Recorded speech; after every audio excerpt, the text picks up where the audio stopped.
नमस्कार, मैं डॉक्टर अंजना सक्सेना आयुष संवाद के इस कार्यक्रम में स्त्री वंध्यत्व के विषय में आपके सम्मुख उपस्थित हुई हूँ। सबसे पहले मैं आभार देना चाहूँगी माननीय मुख्यमंत्री योगी जी का, माननीय आयुष मंत्री सैनी जी का, मुख्य सचिव श्री प्रशांत त्रिवेदी जी का, निदेशक आयुर्वेद श्री एस.एन. सिंह जी का एवं निदेशक पाठ्यक्रम श्री शौकत जी का। आप लोगों का आभार एवं बहुत बहुत धन्यवाद। आपने मुझे इस कार्यक्रम में अपने विचार प्रस्तुत करने के लिए आमंत्रित किया। नमस्कार सर। स्त्री जो गर्भ का आधान करे, उसका नाम ही है जो एक बच्चे को जन्म दे सके। और बंध्या हमारे आयुर्वेद में जो एक होलिस्टिक अप्रोच आई है, वो कहते हैं कि जो माँ ना बन सके, जिसने एक जीवित पुत्र या पुत्री को जन्म ना दिया हो, वो बंध्या कहलाती है। हमारे आयुर्वेद में स्वस्थ स्वास्थ्य रक्षणम, अगर हमने अपनी बच्चियों की सेवा और शुश्रूषा बचपन से ही की, अगर हमने जैसे मुकुल या फूल की जो खुशबू होती है उसको हमें सहेज के रखते हैं, ठीक उसी प्रकार हमें अपने बच्चियों के पालन और पोषण पर ध्यान देना है। नववर्षा जैसे बताया है, 8 वर्षा भवेत गौरी, 9 वर्षा तु रोहिणी, 10 वर्षा भवेत कन्या, अत ऊर्ध्व रजस्वला। जो रजस्वला जो समय होता है, यही हम सबके लिए एक स्पेसिफिक टाइम है जो हम अपनी लड़कियों को, अपनी बालिकाओं पर ध्यान देते हैं। और अगर हम उसको उसके पोषण पर, उसकी दिनचर्या पर, उसके खान पान पर, उसके रहन सहन पर फोकस हो जाएं, तो ये बंध्या वाली जो प्रॉब्लम है शायद समाज में बहुत कम हो जाए। हमारे शास्त्रों में भी लिखा गया है कि वायु के प्रकोप से ये कारण होता है, तो वायु को हम शमन करें या वायु को हम प्रकोपित ही ना होने दें। सबसे पहले अगर हम अपनी लड़कियों में सूर्योदय के समय उठने की आदत डालें और उनसे कहें कि वो योग करें, प्राणायाम करें, आहार जो है सात्विक लें और जो गैजेट्स हैं उनका उपयोग ना करें। जहाँ ज़रूरी हो वहाँ ही यूज करें। बहुत ज़्यादा मोबाइल फ़ोन और इस तरह की जो उनके अपने गैजेट्स हैं उसको कम से कम यूज़ करें। कहा भी गया है कि अगर गायत्री मंत्र को हम पढ़ते हैं तो उनमें 100 एटम बम के बराबर शक्ति होती है। मेरा कहने का तात्पर्य है कि HPO जो हाइपोथैलेमस पिट्यूटरी ओवेरियन एक्सिस है, उसकी जो गतिविधियां हैं, उसकी जो कार्य प्रणाली है, वो नॉर्मल लाने के लिए हमें सबसे पहले स्वस्थ जो जीवन शैली हमारी बताई गई है शास्त्रों में, उस पर जाना पड़ेगा। इसके पश्चात अगर कभी किसी घर में लड़कियों को या महिलाओं को आर्तव के समय या माहवारी के समय दर्द होता है, तो घर में जो बीज, जैसे कहते हैं मेथी का दाना, जिसे कहते हैं काली मिर्च का पाउडर, जिसे कहते हैं जो शतपुष्पा या सौंफ, इस तरह के जो हमारे पास दाने हैं, जीरा है, उसको हमको गर्म करके पीस के गुनगुने पानी के साथ देंगे तो हमारे जो पेशेंट हैं या हमारी जो महिलाएं हैं जिनको कष्टार्तव की दिक्कत है, बहुत जल्दी ठीक हो सकती है।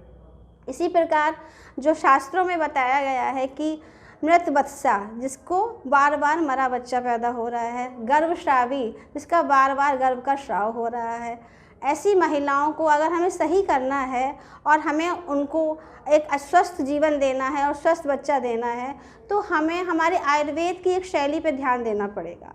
वो बताते हैं कि हमें सबसे पहले मृदु स्नेहन कराना है, हमें मृदु स्वेदन कराना है, मृदु विरेचन कराना है, और जो बस्ती प्रक्रिया है वो बात शामक प्रक्रिया है। और वो हमारे शास्त्रों में भी बताया गया है कि वो स्पेशली बंध्यत्व के केस में जो है अमृत के समान कार्य करती है। उसको हम अगर अपने मरीजों को पंचतिक्त घृत गुल से स्टार्टिंग करके उसको सुबह खाली पेट दें, अभिपत्तिकर चूर्ण दें जो कि हल्का सा विरेचन का भी काम करता है, और उसके बाद हम उनको जो है बस्ती कर्म के लिए ले जाएं। जिससे पहले हमें अगर माइल्ड उसको हमें स्नेहन और स्वेदन करना है तो हम उसके उदर पर पंचकुर तेल से स्नेहन कर सकते हैं। और स्वेदन करने के लिए अगर कुछ नहीं तो हम केवल एक पोटली स्वेद होता है जो हम रेत को गर्म करके उसकी पोटली बना के और उससे हम एब्डोमेन पर स्वेदन देते हैं। देन उसके बाद हमें निरहू बस्ती देना है। निरहू बस्ती जो है अगर हमें देनी होती है तो हम पंचबलकर कषाय से दे सकते हैं। और उसके बाद अगर अनुवासन बस्ती हमें देना है तो हम इसको धात की तेल से, अष्टबला लाक्षादी तेल से, इसके अलावा फलघृत से दे सकते हैं। देन जो मेन हमारा यहाँ कार्य करना है वो हमारा योनि प्रदेश है, और योनि प्रदेश में हमें योनि के लिए जो हमारे शास्त्रों में बताया है वो उत्तर बस्ती एक उत्तम औषधि के रूप में बताया गया है। उत्तर बस्ती इस जो योनि मार्ग से दी जाती है उसमें कई तरह की दवाएं आती हैं। स्पेशली अगर हम सहचरादी तेल, शताब्दी तेल इसका उपयोग करें तो हमें बहुत अच्छा रिजल्ट मिलता है। तो इस तरह से अगर हम मेन जो पंचकर्म आधारित अपना ज्ञान है और उसको हम आयुर्वेद पे लेकर आएँ। कुछ हमारे पास महिलाएं आती हैं कि नहीं मैडम हमारा तो IVF से ही होना है, तो हम कहते हैं कि पूर्व कर्म के रूप में ही अगर हम पंचकर्म का उपयोग करके वो लोग जब IVF में जाती हैं तो उनको 99% जो है सक्सेस रेट मिलता है। इसके अलावा हमारी स्थानिक चिकित्साएं हैं, और स्थानिक चिकित्सा में हम लोग योनि पिचू, योनि धावन, योनि धूपन इसको करते हैं, जिससे हमारे पेशेंट को बहुत अच्छा रिलीफ मिलता है। योनि पिचू एक बहुत सिंपल सी थेरेपी होती है।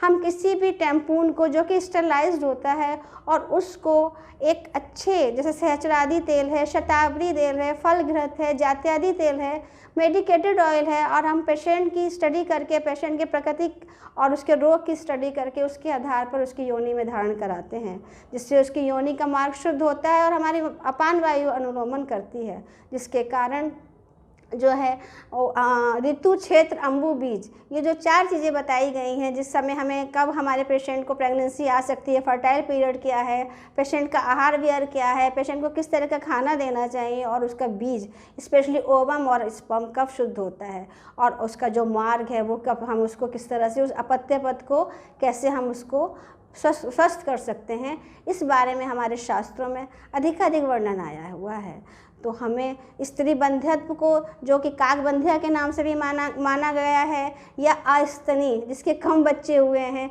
इस तरह के रोगों का उपचार करना है, तो आयुर्वेद विषय में और आयुर्वेद के सिद्धांत हमारे इतने ज़बरदस्त तरीके से आज जनहित में कार्यरत हो रहे हैं और प्रभावी हो रहे हैं, जिससे हम अपने मरीजों को बहुत लाभ दे पा रहे हैं। धन्यवाद।